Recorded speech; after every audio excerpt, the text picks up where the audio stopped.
Okay, let's just dive right into this explainer. Today, we're going to totally demystify the visceral timeline of severe anxiety, specifically panic attacks.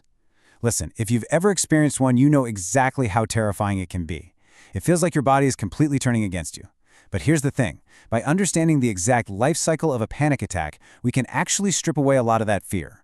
We're going to equip you with a solid, evidence-based toolkit for every single stage of the process, from that initial, terrifying spike in fear all the way to long-term healing. Now, because mental health content can often feel incredibly overwhelming, we're going to map this out chronologically. We'll look at the anatomy of an attack, immediate relief, hacking the vagus nerve, surviving the panic hangover, digital tools, and finally, healing the root causes. Let's get right into it. Section 1. Anatomy of a panic attack. Understanding the physiological storm.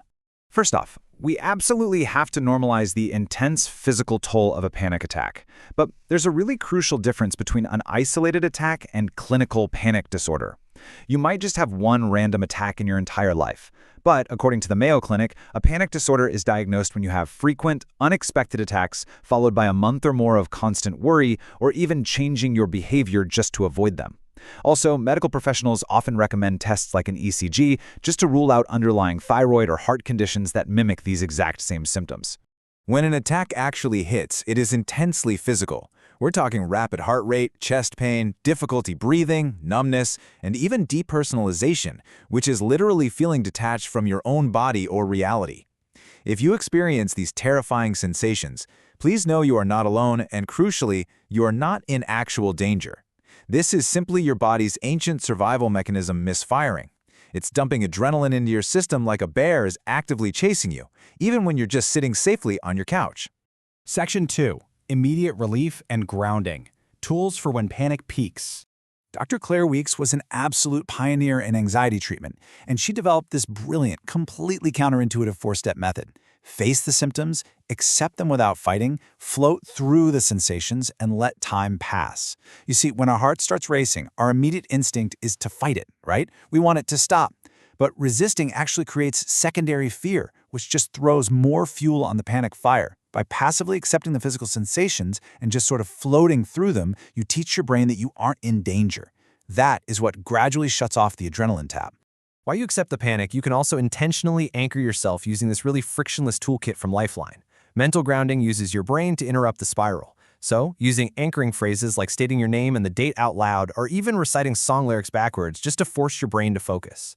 Physical grounding, on the other hand, reconnects you directly to your body. Think of a 5 senses check-in or box breathing, where you inhale for 4 seconds, hold for 4, exhale for 4, and hold for 4. This physically forces your heart rate to slow down and signals safety to your nervous system. Section 3. Hacking the vagus nerve. Biological shortcuts to calm. So let me ask you a quick question. What actually connects your brain, your heart, and your gut? Think about it for a second, because it's a critical piece of human anatomy for anyone dealing with anxiety. The answer? The vagus nerve. It is literally the superhighway of your parasympathetic nervous system, your rest and digest mode. The beautiful thing here is you don't just have to try and think your way out of panic. You can physically stimulate this nerve to biologically force calm. UB Doctor outlines these 10 biological hacks. Simple actions like slow diaphragmatic breathing, splashing cold water on your face, or even humming activates the vocal cords that are connected to this nerve.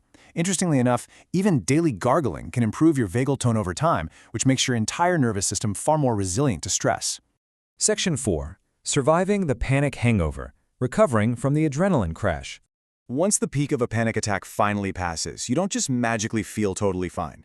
Your body drops into a severe recovery phase. I absolutely love this quote from Calm. The hours or even days after a panic episode can feel foggy and disorienting, like you just ran a marathon you don't remember signing up for. This perfectly describes the phenomenon known as a panic hangover. Your body literally just burned through an enormous amount of energy responding to a perceived life or death threat. The aftermath leaves you with deep fatigue, profound brain fog, crazy muscle tension, and intense emotional fragility. So how do we actually handle this? You need a very low-barrier recovery protocol. Step 1. Hydrate and eat a simple snack just to stabilize your blood sugar.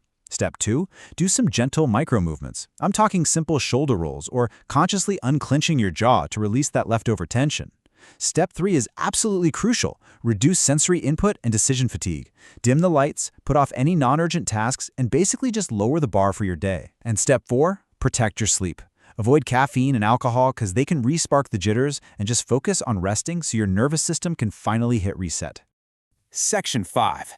Digital tools for daily support. Maintaining balance in your pocket. For daily maintenance between attacks, we can actually look at our smartphones as pocket-sized toolkits if we use them intentionally. Using the ShitCheck scorecard, we can categorize these apps by your specific goals to cut through all the noise. Calm is fantastic for sleep and winding down routines. Headspace gives you great mindfulness basics. Dailyo is a super frictionless way to track your mood and spot patterns over time, while platforms like BetterHelp can match you with online therapy. Now, we do have to impartially note that these apps are fantastic aids for management and building resilience, but they are definitely not replacements for professional crisis care. Section 6. Healing the root causes. Moving from management to true recovery. According to the specialists at Anxiety Center, there are really two distinct levels of recovery. Level 1 is symptom acceptance. This is everything we've talked about up until now, using the Claire Weeks method, calming the nervous system, coping via apps, and grounding. It's totally essential, but it isn't a complete cure. Level 2 is where the magic happens, addressing root causes. To achieve lasting peace, you literally have to look beneath the panic. This means doing the really hard work, often with a professional therapist, to heal underlying trauma, shift deep-seated perfectionism, and transform those unhealthy core beliefs that are keeping your body stuck in chronic hyperarousal. We've covered the whole shebang today, from the intense physical reality of an attack to the deep psychological work of true healing. So looking at this comprehensive toolkit, what is one small frictionless action you're going to take right now? Will you practice a few rounds of box breathing? Will you go splash some cold water on your face to stimulate your vagus nerve? Or will you finally reach out to a therapist to begin uncovering those root causes? The power to shift from simply surviving your anxiety to actively healing it is entirely in your hands. Thank you so much for joining me on this explainer. Keep learning, keep breathing, and I'll catch you next time.